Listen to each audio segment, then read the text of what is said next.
மேல போ.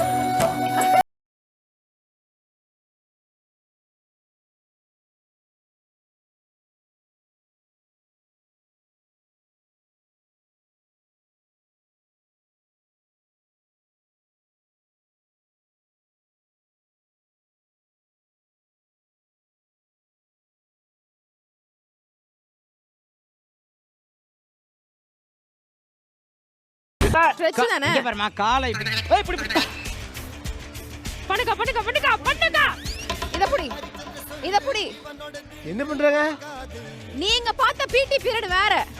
இப்ப நான் சொல்றேன் பார். சூப்பர். வெறுப்பாத்தால. இவனா? என் நெத்தில நான் கேன பையனாடா அழி வச்சிருக்கு. இது ஜம்ப் பண்ணுதான். இது பேரு டவல போட்டு தாண்டுறது. கரெக்ட். சரி ரன்னிங் ரேஸ் வச்சுக்கலாமா?